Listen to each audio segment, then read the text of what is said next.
এই দেখো বন্ধুরা কতটা স্পঞ্জি হয়েছে, দেখেই বুঝতে পারছো। আর এত সহজেই যে দোকানের মতো ধোকলা বানানো যায় তোমরা হয়তো বিশ্বাসই করবে না। নমস্কার বন্ধুরা, মৌমিতা ইয়াম্মি কিচেন অ্যান্ড ব্লগে তোমাদের অনেক স্বাগত। আমি চলে এসেছি প্রত্যেক দিনের মতো আজকেও আবার একটা নতুন রেসিপি নিয়ে। আমি আজকে বানাবো গুজরাটের একটা বিখ্যাত খাবার, আর এটা হলো ধোকলা। এটা খেতে বন্ধুরা খুবই ভালো লাগে। তোমরা তো বাজারে সবসময় কিনে খাও, হয়তো বাড়িতে বানানো হয় না। আর সেই ধোকলা রেসিপিটাই আজকে আমি বাড়িতে বানিয়ে তোমাদেরকে দেখাবো কতটা সহজভাবে আমরা দোকানে যেই ধোকলাটা কিনি সেটা বাড়িতেই বানিয়ে ফেলতে পারবো। তো বন্ধুরা চলো এখন আমি রেসিপিটা শুরু করে দিই। তোমরা প্রথম থেকে শেষ পর্যন্ত আমার রেসিপিটা দেখতে থাকো। আশা করি আজকের রেসিপিটা তোমাদের খুবই ভালো লাগবে। বন্ধুরা ধোকলা বানানোর জন্য আমি এখানে নিয়ে এসেছি 1 বাটি বেসন। আর এই বেসনটা দিয়ে ধোকলাটা বানানো হয়। আর বেসনটা এখন আমি একটা চালনিতে চেলে নেব। এখানে দেখো একটা চালানোর জন্য একটা ছাঁকনি নিয়েছি বড়, আর এই বাটির মধ্যে আমি বেসনটা চেলে নেব। বন্ধুরা এই বেসনটা চেলে নিলে এই ব্যাটারটা কিন্তু খুব ভালো মসৃণ হয়, নালে এই ডালা ডালা ভাব রয়ে থাকতে পারে। সেই জন্য একটু চেলে নিলেই ব্যাটারটা খুব ভালো হবে। বন্ধুরা তোমরাও বাড়িতে এরকমভাবে ব্যাটারটা বানানোর জন্য বেসনটা চেলে নেওয়ার চেষ্টা করবে। বন্ধুরা দেখো এই বেসনটা চেলে নিয়েছি, নিচে কত সুন্দর মসৃণ হয়ে পড়ে গেছে দেখো। আর ওপরে দেখো ডালা ডালা রয়েছে। এইটাকেও আমি এখন চামচ দিয়ে এইভাবে ডালাগুলো ভেঙে দেব। দেওয়ার পরে আবার এইভাবে চেলে নেব। বন্ধুরা বেসনটা আমি চেলে নিয়েছি, এর মধ্যে এখন পরিমাণ মতো দেব লবণ, আর দেব 1 চামচ চিনি, আর দেব হলুদ গুঁড়ো।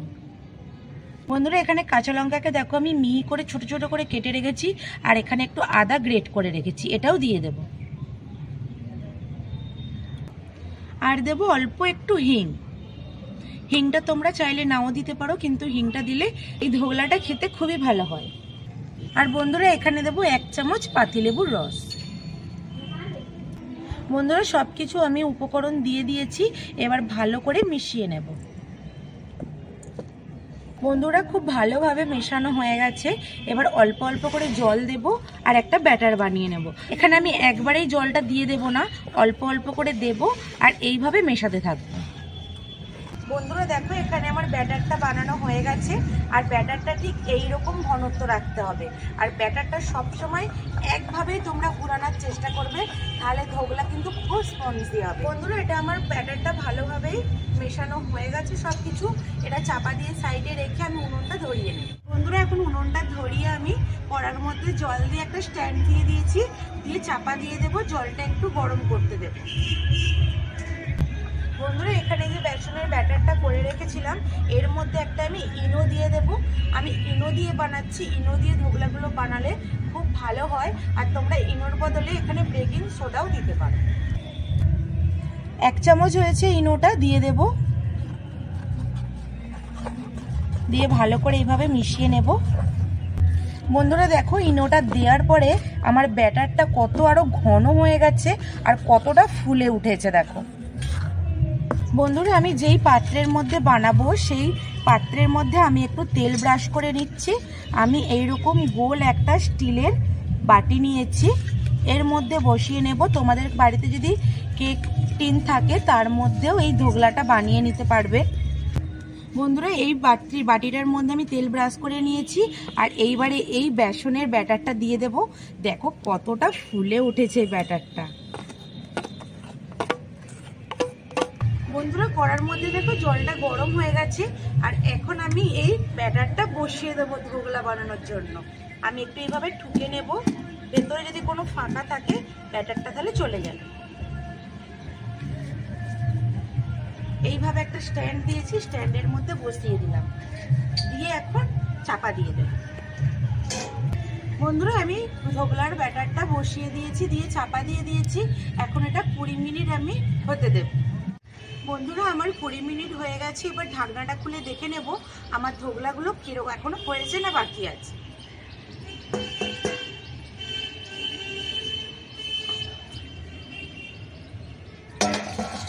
দেখো বন্ধুরা কতটা ফুলে উঠেছে। এখন আমি এটা একটু দেখে নেব ধোকলাটা আমার পুরো ভেতর পর্যন্ত হয়েছে নাকি। এখন একটা ছুরি নিয়ে আমি এইভাবে বসিয়ে দেখছি। দেখো ছুরির মধ্যে কোথাও একটুকু লেগে নেই, তার মানে ধোকলাটা আমার হয়ে গেছে। এবার আমি তুলে নেব।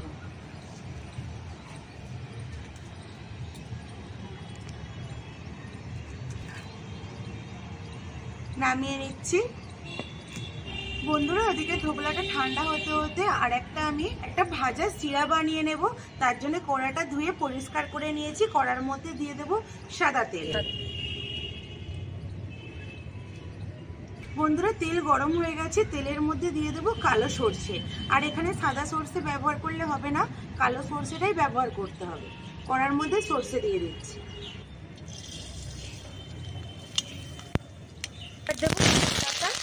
আর দেবো চিড়ে রাখা কাঁচা লঙ্কা।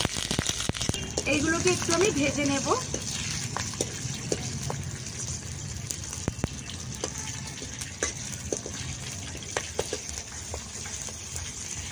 এইবারে দিয়ে দেব জল।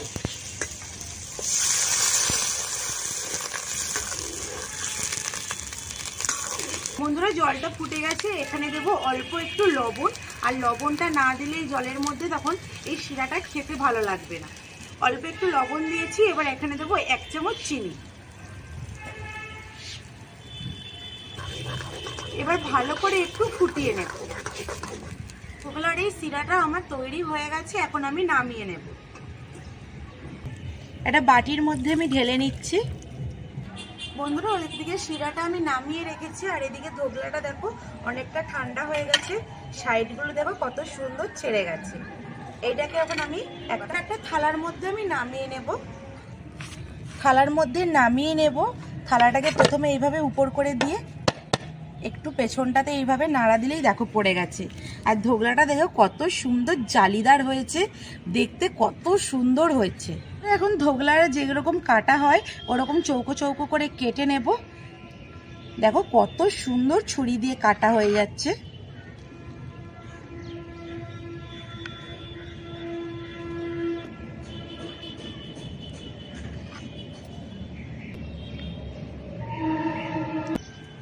বন্ধুরা একটা প্লেটের মধ্যে আমি সাজিয়ে নিয়েছি। ওপর থেকে এই যে শিরাটা বানিয়ে রেখেছিলাম মশলা শিরা, এটা দিয়ে দেব।